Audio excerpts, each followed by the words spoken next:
Documents declassified from the National Security Agency in 2005 confirm that the attack never took place.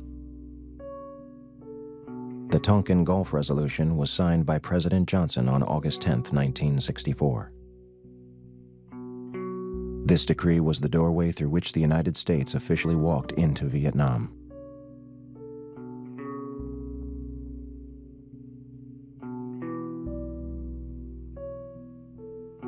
In March 1968, while on a not very routine mission, a very hard, bitterly fought search and destroy mission in a free fire zone of South Vietnam, a place called Pinkville near Quang Ngai in the northern part of Vietnam, the Army says that a platoon led by First Lieutenant William L. Calley Jr., a 26-year-old combat veteran, the Army claims that they murdered 109 Vietnamese villagers, mostly women and children.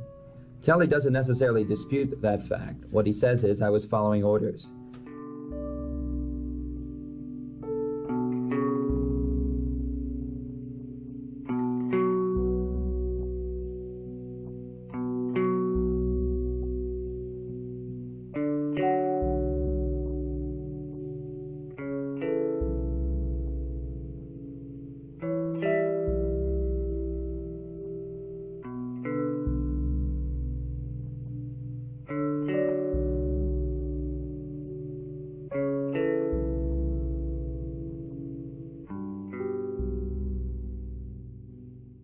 September 2000.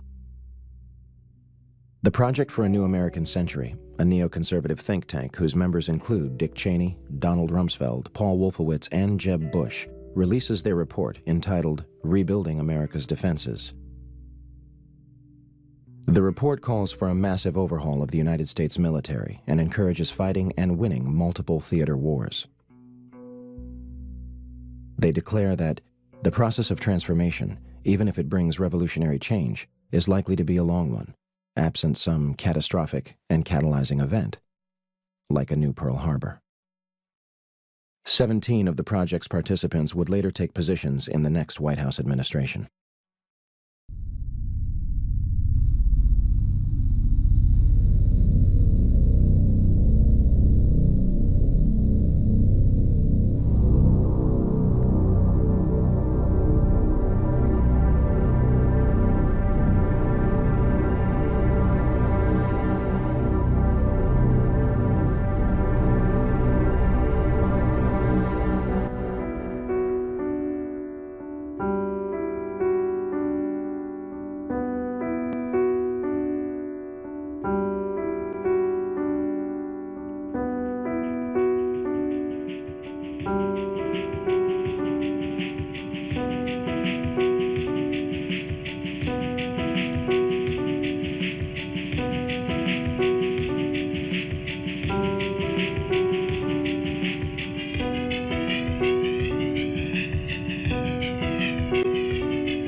8 years have passed since September 11th, 2001.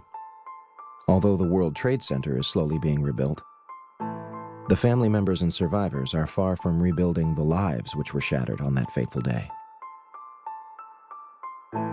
The 9/11 Commission, the official investigation into what happened, published its findings and closed its doors 3 years prior. Yet questions still remain in the minds of many.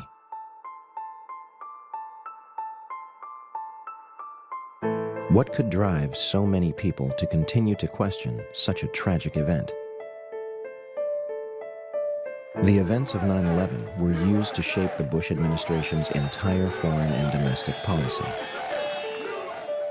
If the details of the events are proven to be a lie, then the authenticity of the Bush administration's entire tenure should be in question. So we're going to take another look at September 11th, beginning with those reportedly responsible for the attacks.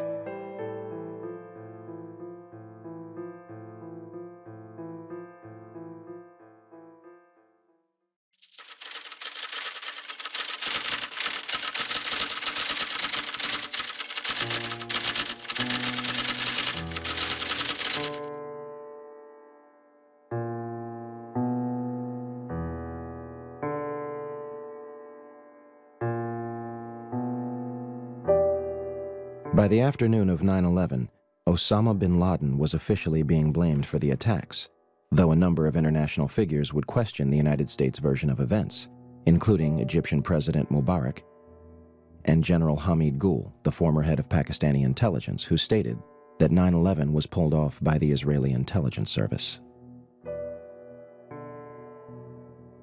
On September 16th, bin Laden officially denies responsibility on Al Jazeera television. Regardless, Bush claims he wants bin Laden dead or alive, and the CIA is dispatched to Afghanistan to bring back his head in a box. On December 13, 2001, the Department of Defense releases a videotape allegedly discovered in a house in Afghanistan. Osama bin Laden discusses the attacks, but does not take responsibility.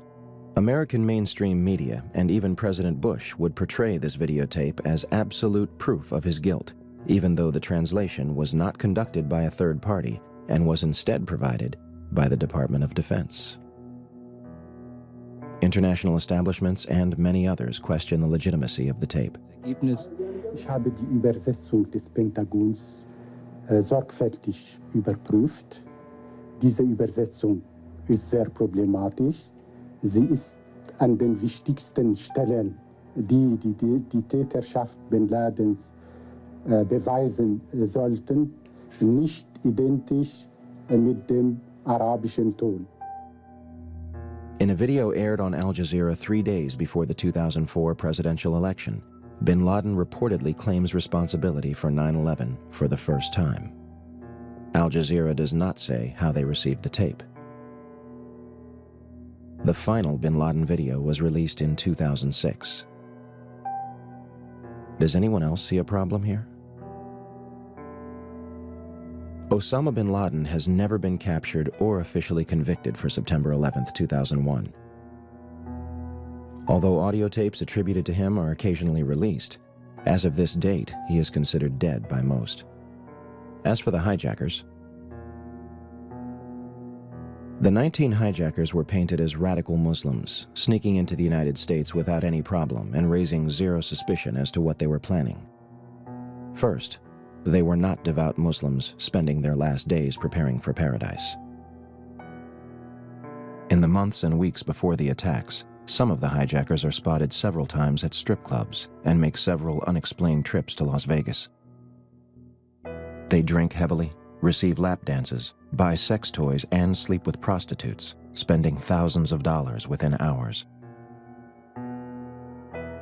The 9/11 Commission claims that the United States only knew of 3 hijackers prior to the attacks: Nawaf al-Hamzi, Salem al-Hamzi, and Khalid al-Midar. For starters, Al-Kai Collins says he was paid $2,500 a month as an FBI informant in Phoenix. In a stunning disclosure to ABC News, he claims that 3 years before September 11th, he began providing the FBI with information about Hani Hanjar, a young Saudi who later helped fly hijacked American Airlines Flight 77 into the side of the Pentagon. They knew he lived in Phoenix. They knew his phone number. They knew his address. They knew what he drove.